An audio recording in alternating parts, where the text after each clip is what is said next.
results coming in overnight. Some races still too close to call, just like the governor's race. There's plenty to talk about around the breakfast table this morning. You better believe it. CBS North Carolina's Justin Quesinberry is live this morning at Watkins Grill in Raleigh to give us a sense of the flavor of some of those conversations. Good morning, Justin.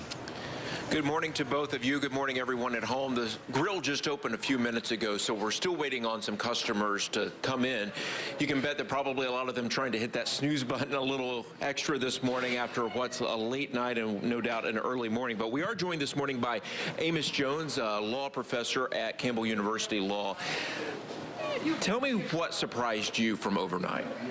The surprise to me overnight, not just in North Carolina, but in other states that were close, but eventually went for Donald Trump, was the doubling of black support for Donald Trump relative to what Mitt Romney achieved in 2012. In North Carolina, early reports are that Donald Trump received 11% of the black vote, and that was compared to 94% of the black vote going to President Obama in 2012. That probably made a good cushion in North Carolina and other states. We heard so much leading up to this about North Carolina being a battleground state. Last night we heard quite a bit about states like Pennsylvania. How important did North Carolina end up being in this race? North Carolina was part of a pivotal trifecta for Donald Trump. Florida, North Carolina, and Ohio were considered to be vital and critical for his victory, and those went for him. But the dynamic in this state, and Ohio and Florida, was replicated surprisingly in places like Pennsylvania and also in Michigan, and that is a turnout of an energized vote, a rural voter, and large numbers of persons outside the city. That's akin to the kind of turnout that Barack Obama energized in 2008. So you have an opening up of the political process for more voters who are energized, like what we saw in the Republican primaries with Donald Trump.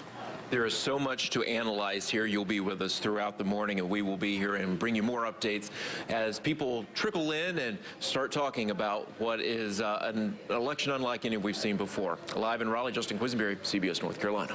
Thanks for being with us with all our election coverage this morning. There is a lot to digest, so we turn to CBS North Carolina's Justin Quesinberry. Yeah, he's live at Watkins Grill in Raleigh to get people's thoughts as they eat breakfast to start their first post-election day. Justin? Yeah, and I'm sharing a cup of coffee right now with Amos Jones from Campbell University Law. And talk to me about the Supreme Court and how big of a role that might have played in people choosing Donald Trump over Hillary Clinton. It is thought that for traditional-minded conservatives and your classical Republicans, the potential turn in the Supreme Court and some anticipated retirements with some aging justices, that brought them home to Donald Trump in the final analysis. Religious voters who see religious freedom as an issue or a runaway Constitution interpretation that they don't like. They view Trump's pledge to have justices who interpreted the Constitution similarly to the way that Justice Scalia did as being quite appealing, and that made a difference for those voters.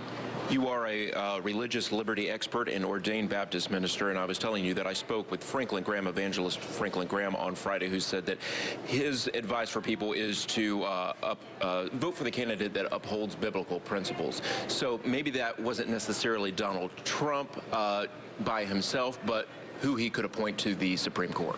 Yes, religious voters exercise a freedom of conscience, and I am an ordained deacon, not a minister, but nevertheless someone who is in the faith, and it's up to each individual to decide for himself or herself what his or her faith requires. And what Franklin Graham was getting at was people would have to make a prayerful decision one way or the other. Right. Just one of many topics to talk about this morning, and we will be here throughout the morning and bring you updates on what people are talking about. Well, whether you're celebrating a candidate's win or scratching your head about a loss this morning or still waiting to see an outcome, there's still plenty to talk about this morning. CBS North Carolina's Justin Quesinberry is live at Watkins Grill in Raleigh with a look at how those conversations are shaping up this morning. Justin? Oh, yeah, the conversations have started here. I'm here with Leonard Hunter. They know him around here as Hawk. You don't want to say exactly who you voted for, but give me your reaction this morning. My reaction was I thought he would win. And because of what I saw on television, and my friend called me from California about 1 o'clock in the morning and told me that he had won. I said, your polls haven't even closed yet. How do you know? I said, he's got all of this. So It's fine. He's the president. Now I want to see what he does. XGI, 2 wars. I'm waiting. And you said that you thought that he would win. A lot of polls, though, however, said that Hillary Clinton looked like she was going to win. I want to bring in right now Associate Professor of Law from Campbell University, Amos Jones. And tell me why you think that these polls were not accurate. Well, what happened was a perfect storm of negative feelings toward Donald Trump that made people reticent in voicing their support. In fact, a Baptist minister in Pennsylvania, Black American, who had voiced support for Trump on Facebook, told me that he was so heavily persecuted that he had to back off. And I think that that chilled people's expressions of their support, not only in polling, 2 weeks out, 1 week out, but even in the exit polling. So the numbers tell the story. There's no poll like the vote. All right, well, thank you so much for being with us. And, of course, we'll continue to stay here, hear what people have to say throughout the morning. Well, with results coming in overnight and many races still just too close to call, there's plenty to talk about around the breakfast table this morning. Those discussions being had right now. CBS North Carolina's Justin Quesinberry's live this morning at Watkins Grill in Raleigh to give us a sense of the flavor of what folks are talking about. Justin? Yeah, lots to talk about here this morning at Watkins Grill. I'm here right now with George Vile, who you see right here, he still has his I voted sticker on because he's not slept. Tell me what kept you up and your reaction as you started to see the returns come in. I think I watched him till 2:30 or 2:45, and then I was going to go to work, but I kept waiting and waiting and was going to tape it. And I got to work, and then I went back home to put the tape on, and it was over. So I backed it up, and I got just the end of his speech. So Donald Trump's speech. And so when you saw Donald Trump speak, he is president-elect of the United States. What did you think? I don't think I've figured it out yet. I think a lot of people are like that, you know? I'm for a lot of change, but he was a little scary, I thought.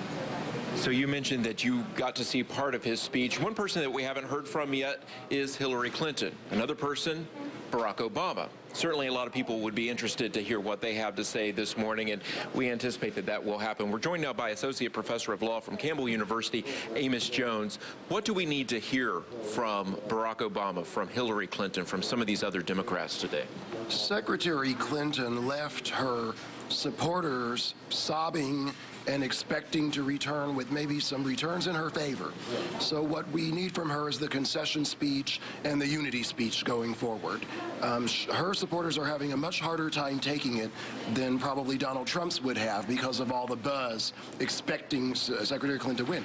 President Obama has a harder job because he made so many negative comments about President-elect Trump from so far back. And so it's going to have to be a lot more from President Obama before he hands over the keys to the White House to President-elect Trump and Melania. Well, thank you so much for being with us. Much to analyze this morning. We'll be here to continue that for you. For now, Justin Quesinberry live in Raleigh. Back to you. Still so much to digest this morning. We're going to turn now to CBS North Carolina's Justin Quesinberry, who joins us live from Watkins Grill in Raleigh. He's getting people's thoughts as they eat some breakfast to start their post-election day. And Justin, I bet you are hearing all kinds of things in that grill today. Absolutely. Quite a range of viewpoints here this morning. And I've actually, a conversation was just wrapping up here between two people. We've got Amos Jones. He's an associate law professor at Campbell Law. We asked him to come in this morning to kind of break things down for us. And we've also got Joseph Weston, a construction worker just down the street, right? Joseph voted in this election for the very first time, voted for Donald Trump. Why? He's the man for the job. He's going to bring work here. What about his candidacy brought you to the poll for the first time? Well, like I said, he's the man for the job. He's going to bring work here, and he's for the people. In my opinion, he's for the people. He tells it like it is, and people don't like that. We're waiting to see exactly what's going to happen with the governor's race. What are your thoughts on that? I hope McCoy can win it. I hope he can pull it out. We need more Republicans, that's for sure. And Republicans will maintain the supermajority, it looks like, in the General Assembly. Why do you think that is, given all the conversation we heard about House Bill 2? How much did House Bill 2 impact that race, or those races? I believe that House Bill 2 had pushback and a backlash in the form of all of this negative treatment of North Carolina by these out-of-state corporations and the sports teams. And I think that what we saw in North Carolina last night was a backlash to the backlash, where people said that our leaders have spoken, we've spoken. This is a state where 61% of voters voted in 2012 to ban same-sex marriage in the Constitution, only to have that voted down by a 5-4 Supreme Court decision. And I think that North Carolinians have decided that they're going to stand up and vote. We have first-time voters, new participation, and I think that it's bringing together a large aggregation of people from very different cultures and bringing them together, and it's very fascinating. Donald Trump had coattails, it turns out. All right, well, thank you both for being with us and sharing your thoughts this morning. We will continue to be here and talk to people and see what people are thinking about the day after this big election. No matter how you feel about some of yesterday's campaign results, there's certainly plenty to talk about this morning. And CBS North Carolina's Justin Quesinberry is live at Watkins Grill in Raleigh with a look at how those conversations are going so far. Justin? Yeah, the conversation's in full swing, and much to read about here now, too, because the paper was just delivered. Trump wins is your headline there. I'm here with Don Griffin, and tell me your thoughts when you heard the news. Well, I also felt like I knew it this morning when I woke up. I told my wife, I said, I'm going to go turn it on and see how bad Trump beat Miss Clinton. I had a feeling about it because of the Reagan issue. I've studied the history from a long time ago, and I see how the politics goes. And I just felt like that the public was going to elect him because they want to change. They want someone that's not a politician. Well, I appreciate you sharing your thoughts with us this morning. You called it, and we have another person who called it as well. We've got an associate professor of law from Campbell University's Law School. His name is Amos Jones. We've been talking all morning with him here, and I'm making my way back to our table where we've got our cups of coffee here. And Amos, tell me why you knew that this was going to happen all along. Well, you look at the demography. Everybody read the demography wrong. It was very clear when Donald Trump energized and mobilized so many new voters in the Republican primary, and when he was polling at 20% among black voters and polling at 30 to 40% of Hispanic voters. Donald Trump won more Hispanic votes in the Nevada caucuses than Marco Rubio and Ted Cruz combined. What we have here is a multicultural coalition that must be understood that way. Not only could Donald Trump not have won without mobilizing a lot of disaffected white voters outside the cities, but he couldn't have won without good portions of black and Hispanic support. It's really an interesting dynamic. And an interesting conversation as well. You've been so good to spend some time with us this morning. I know you haven't slept. Many people probably haven't gotten much sleep as we watch all this unfold. Thank you so much for being with us. And that's it from Watkins Grill right now. I'm Justin Quesinberry, live in Raleigh, CBS North Carolina.